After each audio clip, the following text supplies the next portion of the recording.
क्या पूरे प्रदेश भर में इस तरह का कार्यक्रम आयोजित किया गया है? इंसो का 18वां स्थापना दिवस है कल 5 अगस्त को, और ये इंसो का पौधा चौधरी देवीलाल जी के विचारों से प्रभावित होकर के डॉक्टर अजय सिंह चौटाला जी ने 17 वर्ष पूर्व लगाया। हमें गर्व है हमारे इन छात्र संगठन के जवानों के ऊपर, दिग्विजय चौटाला जी के ऊपर जो इसके राष्ट्रीय अध्यक्ष हैं इंसो के, जिन्होंने छात्रों की समस्याओं को लेकर के हर वक्त तत्पर रहे, उनकी समस्याओं को का निदान करने के लिए, उनको उससे सहूलत दिलवाने के लिए आमरण अनशन पे भी बैठे। और जहाँ तक सोशल एक्टिविटी की बात है, वो हमारी पार्टी का पहला ध्येय है कि हम राजनीतिक बाद में हैं, पॉलिटिकल बाद में हैं। पहले हम एक साझे विचारों को लेकर के, सोशल विचारों को लेकर के, समाज सेवा को लेकर के काम करते हैं। और इसी तरीके हमारा जो छात्र संगठन है, आज उन्होंने एक दिन पूर्व 4 अगस्त को जैसे पौधारोपण किया, और सबसे बड़ी सेवा जो है ब्लड डोनेट करने की, वो खूनदान कैंप पूरे हरियाणा भर में आज लगाए गए। और पूरे हरियाणा भर में कल सैनिटाइजेशन का काम भी दिग्विजय चौटाला जी के नेतृत्व में हमारा ये संगठन करेगा।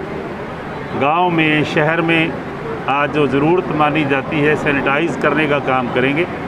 तो गैदरिंग ना करके, जैसी आज का माहौल है कोविड-19 की वजह से, कि ज़्यादा लोगों को इकट्ठे ना करके, क्योंकि हम पहले पब्लिक मीटिंग करते थे, रैलियां करते थे इस दिन के ऊपर, और चौधरी देवीलाल के विचारों को लेकर के आगे बढ़ते थे।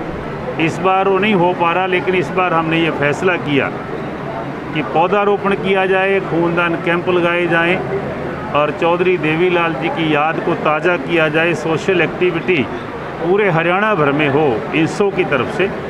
आज उसी बात का ये आयोजन। सर, ओम प्रकाश चौटाला का बयान आया है कि मुझे तो दादा मानकर जो छोड़कर चले गए थे, वो रामकुमार गौतम को दादा मानने लगे, और रामकुमार गौतम भी उन्हें छोड़कर चले गए। रामकुमार गौतम कहीं छोड़ करके नहीं गए, वो हमारे विधायक हैं। और जहाँ तक चौटाला साहब की बात है, हमारे बुजुर्ग हैं, उनकी बात का हम बुरा नहीं मानते, कुछ भी कहें। लेकिन इतना ज़रूर मैं कहूँगा कि इतने बड़े मजे हुए पॉलिटिशियन को, पूर्व मुख्यमंत्री हैं, उनके पोत्र हैं दुष्यंत चौटाला जी, दिग्विजय चौटाला जी, और मेरा ख्याल उनको इन सारी चीज़ों को सोच के बयान देने, दादा तो दादा ही रहेंगे। वो तो कोई उस चीज़ को तो उससे तो इनकार नहीं किया जा सकता। और उसी तरीके से दुष्यंत जी और दिग्विजय उनका आदर भी करते हैं। और रामकुमार गौतम जी हमारे साथ हैं, कहीं नहीं गए। सर, बड़ौदा उपचुनाव को लेकर क्या देखते हैं? जेजेपी लड़ेगी या बीजेपी लड़ेगी? क्योंकि दिग्विजय चौटाला लगातार वहां पर दौरे कर रहे हैं, क्या तब वही चुनाव लड़ने इस बार?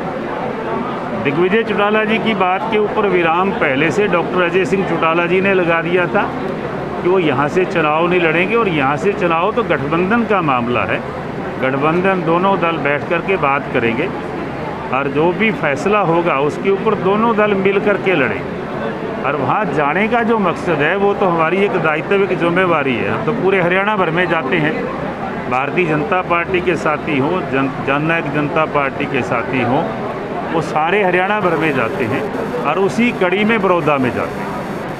चुनाव है, इसमें कोई दोराय नहीं, और बड़ी मजबूती से लड़ेंगे और जीतेंगे। एक आखिरी सवाल सर, अभय सिंह चौटाला का कल या परसों ही बयान आया कि जेजेपी, कांग्रेस, बीजेपी सब मिलकर इस समय राजनीति कर रही हैं, उन्हें कोई मतलब नहीं है, वो उनके गुनाहों को छुपा लेते हैं, वो उनके गुनाहों को छुपा लेते हैं। कई बार खाली समय होता है साथियों के पास, तो खाली समय में कुछ भी कहा जा सकता है। हमारी अपनी का आइडियोलॉजी है, चौधरी देवीलाल जी की विचारधारा को लेके चले हैं, और चौधरी देवीलाल जी ने अपने समय में मुख्यमंत्री रहते हुए, उप प्रधानमंत्री रहते हुए भारतीय जनता पार्टी के साथ उनका अलायंस रहा है, और आज भी हमारा भारतीय जनता पार्टी के साथ अलायंस है। उन विचारों को लेकर के राजनीति करते हैं, कांग्रेस की राजनीति से हमारा कुछ लेना देना नहीं। तो अभय चौटाला बिल्कुल खाली है आपके हिसाब से? देखिए, मैंने कहा कई बार हमारा खाली टाइम होता है, उसमें हम कुछ भी कह देते हैं। मैं नहीं कहता वो खाली हैं क्या हैं, लेकिन अनर्गल कोई बात जो है ना शायद लोगों को अच्छी ना लगे। शुक्रिया।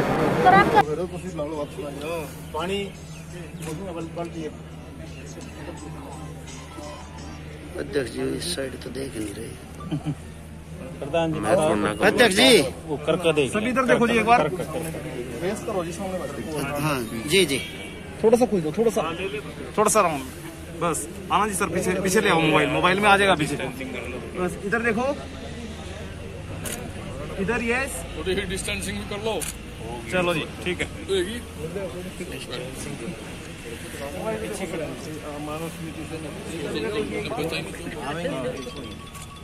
ठीक है थैंक यू। आओ अंकल जी।